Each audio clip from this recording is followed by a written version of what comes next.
Hey, what's up guys? Welcome back to my channel. If you're new here, welcome. Before you leave, please hit that subscribe button, and if you enjoy this video, please give it a thumbs up because that will help my channel out very much. In today's video, instead of giving you guys advice, I've decided to tell a little story about my past to help you guys to get to know me a little bit better. Now, as you can see from the title of this video, I went to nursing school.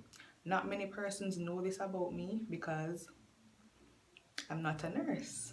So let's get right into that story to find out what happened. So when I was actually going to school, what I really wanted to be was a teacher. That was always my dream from basic school, from primary school and right into high school.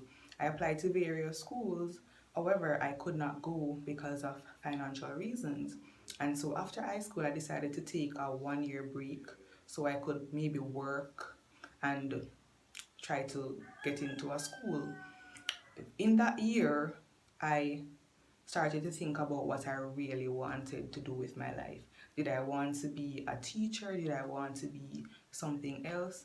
And so persons in my family, they started to give me ideas of what I could do after when I went back to school. And one of the ideas that many persons came up with is that they thought I should become a nurse, do something in nursing. I personally did not want to be a nurse, but I applied for a nursing school that was in my parish and I got in. It was in the middle of the school year, but they decided that based on my grades that they would accept me into the school. However, I still could not afford to go to that school. So my aunt, she came up with the idea of me applying for Kingston Nursing School. She said that it was free, the government would pay for your entire school and they would find somewhere for you to stay, or I could always stay with my relatives who live in Kingston. So I decided to apply for Kingston School of Nursing and they called me and said that I had to come in for an entrance test. I was very nervous because when I thought of an entrance test for a nursing school, I thought about science, I thought about biology, I thought about all those hard stuff, all those hard questions that I would have to answer. So when I got there, that's when the nerves really kicked in. There were so many people.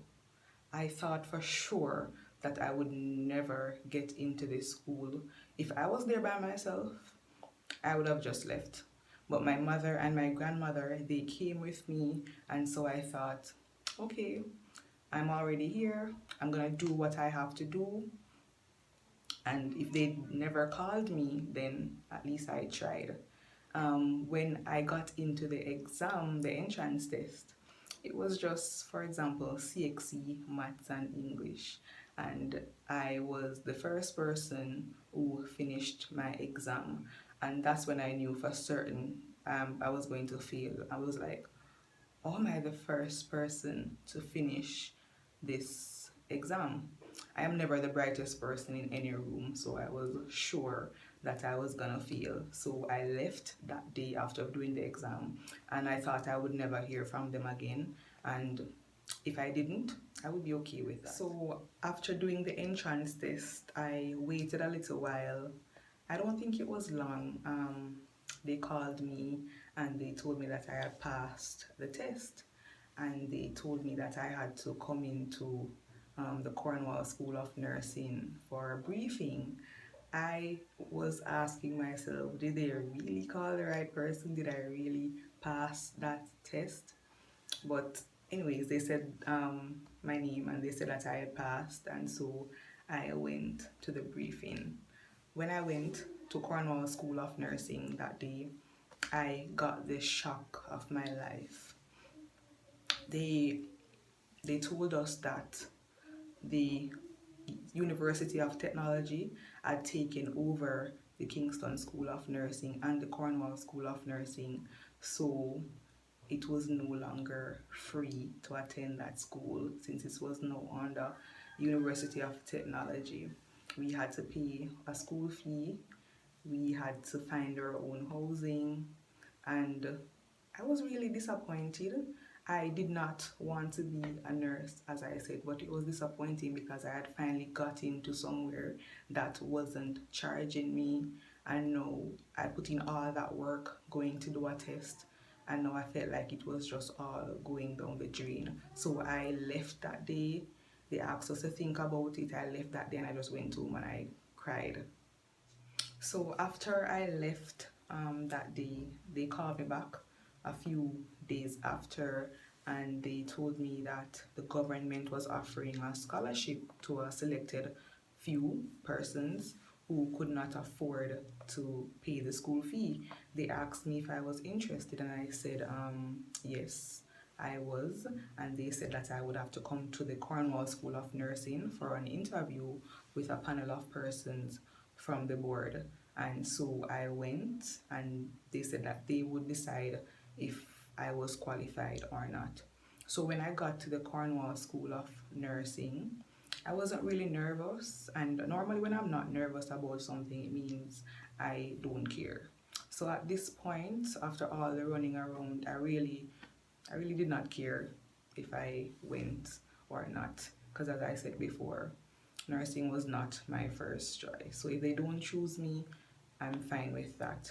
So when I went into the room after they called my name, there were 3 persons sitting at a table. They were very pleasant, and so it made the interview go a little bit smoother. They asked me about my family background, about my family life, just to try to get to know more about me and to find out if I was qualified for the scholarship. And then they asked the ultimate question: why do you want to be a nurse? In the back of my head, I knew that this question was coming, and so I had thought about an answer from before. I explained to them that growing up with my grandmother, I always saw her helping sick people, because that was my grandmother's job. She always helped sick people and she was very good at it. And so I saw how my grandmother was very happy doing that, and I wanted to follow in her footsteps as well, growing up with her and seeing her do that.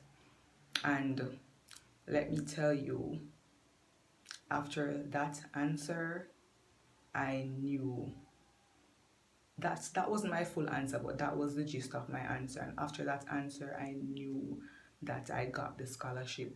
Just their faces and their impressions, I knew that answer blew them away. So I was leaving that room, I was very confident that I got the scholarship, and I did get a call saying that I did. So when school had started in August, I had to be traveling from the Montego Bay Community College, between Montego Bay Community College and the University of Technology, because this program was new for UTech. It wasn't fully structured as yet, so we had classes at both places. As you can imagine, this left me feeling drained, both physically and emotionally. I remembered I would be sleeping on the bus from home to Kingston, from Kingston to home, from home to Montego Bay, from Montego Bay to home. I was just always sleeping because I was just always tired. I remember one day on the bus going to Montego Bay, I actually threw up on the bus. I'm not sure why. Maybe it's because I had to wake up too early to get to classes that morning. I was just not feeling well, and I was just not enjoying my time at school because it wasn't something that was heartfelt. It wasn't something that I genuinely wanted to do. And I remembered on the bus coming from Kingston one night, I decided that I was going to ask for a deferral, and I did that the next day. A deferral is when you sign a document saying that you're not going to come to school this school year, but you will come to school the next school year. Now, with that deferral, if I had gone to school the next year, my scholarship would not be acceptable anymore. I would not be given that government scholarship anymore, because I would not be in the first batch of students to be going to UTech nursing anymore. And so I knew I wasn't going to be going back, but I asked for a deferral because I didn't want to just not show up and look like a quitter. So I decided to just take a deferral. I don't regret what I did. I don't regret not going. But hats off to all the nurses out there. You guys are doing a great job, especially at a time like this. I really do appreciate you guys, and it takes someone special to really be around sick persons all day and sacrifice their health for other person's health. But I just could not do it. What I have learned from this experience and what I want other persons to learn from it as well is, don't just do things because other persons think it's a good idea for you to do it. If you don't feel wholeheartedly, whole soul, that it is something that you genuinely want to do and it is something that you genuinely love, do not get into it. If I was a nurse, if I had done that 4 years and gone to nursing school, I probably would have quit probably my second year, probably my third year, probably my fourth year. Maybe I would have gotten that degree and maybe I wouldn't have used it because it's something that I genuinely do not want to do. So my advice to you guys, do not do something unless you genuinely want to do it. So that was my story, guys. I hope you guys learned something new about me, and if you enjoyed this video, please give it a thumbs up. Once again, please subscribe to my channel and help me get to 100 subscribers. I hope to see you guys in my next video. Thanks for watching, guys.